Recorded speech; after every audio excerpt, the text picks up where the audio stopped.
So I just sat down with Jason Sawyer with On3. Make sure you go check him out. But we're talking about thermals and the threat that they present to us in an operational environment, and some actual application and perspective from his side, as well as mine. And while we both kind of agree that the threat exists, right?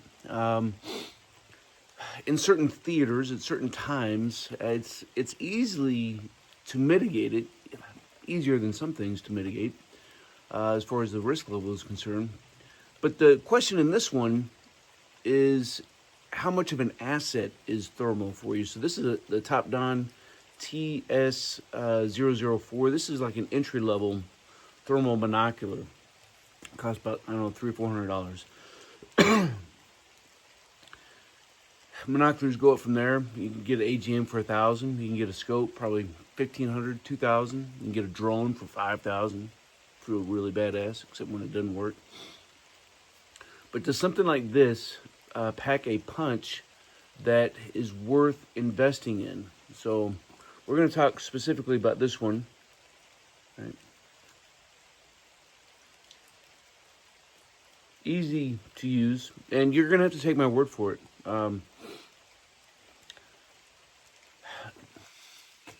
And the reason you're going to take my word for it, I'll do a little, like maybe we can get like through the thing here, is because this one will not transfer files directly to an Apple computer.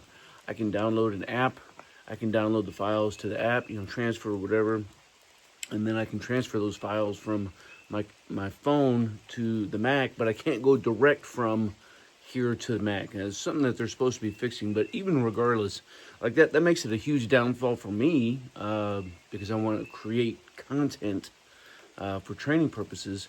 But to actually use something like this, is there any benefit? So we'll go ahead and fire this up and see, so that you can see that it really does work. And I'll give you a couple of instances when and where.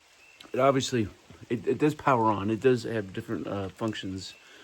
And the menu is easy enough to use. I mean, it's easy enough to turn on, turn off, to scroll through the modes, to zoom in, to zoom out, to take photos, or to record. And so when you're out here, it can come in handy. Maybe you want to set up a LPOP. It could come in handy to notice any movement, whether it's vehicular or foot traffic. The other morning, I used this actually very one. I prefer my AGM, but I did use this one the other morning. Dogs went across the road, and they were over in a field hunting some squirrels. And so I said, hey, well, let me see if I can find them with this thing. And I had to get within, I don't know, probably 35 or 40 yards. It's pitch black, but I was able to find them pretty easy after I got that close. And that, again, that's the thing with thermal. You can't have any vegetation or any terrain features or vehicles or anything between what you're looking from and what you're looking to, right? Does that make sense? You have to have a clear line of sight. More paramount with this than it is even with radio. Radios can kind of scatter through it a little bit, but this cannot. So where else could something like a thermal monocular come into place? So we know an LPOP would be a decent enough spot.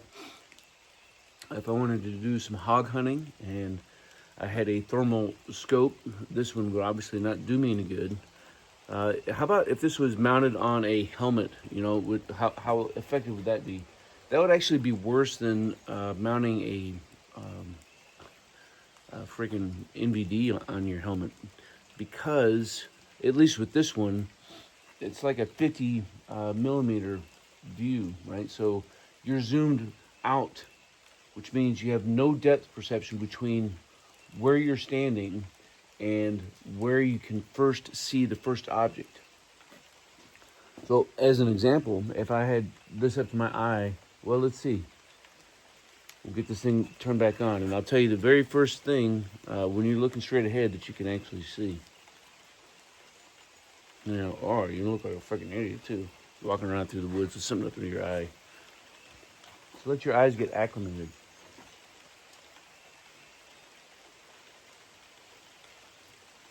So when I look at the truck, keeping a level head, the lowest thing in frame is the door handle. So everything between here and that door handle down, you can't see at all. Now, could you go like this? Sure, but you lose, again, that depth perception as well as being able to see out of your peripherals as well. So it's not really a huge benefit to actual patrolling or conducting movement, again, because that millimeter is so tight. It's such a tight view that you're looking through, if that makes sense. So LPOP, okay, whatever. Finding dogs, okay, whatever. Necessary? Absolutely not. Is it just a toy? It could be. You know, if I gave this to my son, my daughters, my wife, for them it would be a gadget, it would be a toy. It wouldn't be a real value added. But it's a pretty cool toy. Yeah, I can give it that. But do I want to spend $400 on a toy? And the answer to that question is no.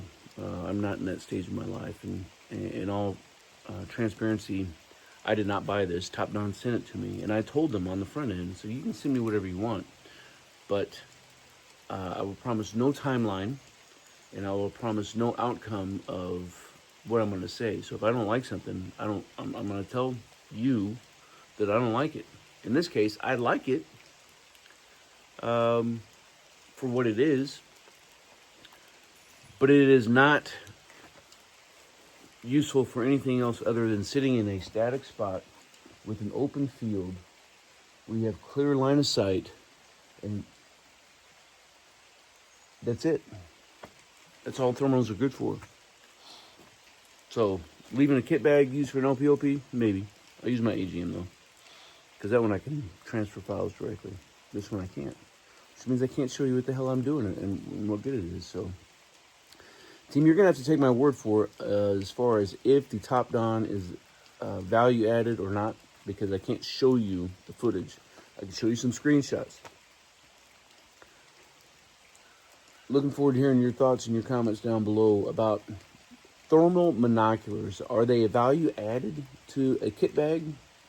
Is it just another battery to die? Or is there something else in this that makes it something worthy to spend whether $400, $1,000 or more dollars on? And what is that application? Leave some comments down below so that we can all master our craft and develop our tactical virtue. Team, I appreciate you guys. Until then, you stay out there, you keep grinding, and you stay stoked. Team, if you want to master your craft and develop your tactical virtue, make sure you subscribe to the channel and click that notification bell so that you can stay up to date with future content. Consider becoming a channel member. It's going to give you exclusive access to content not available to anybody else. I appreciate you guys. Until then, you stay out there, you keep grinding, and you stay stoked. We know you're out there! Come to my voice!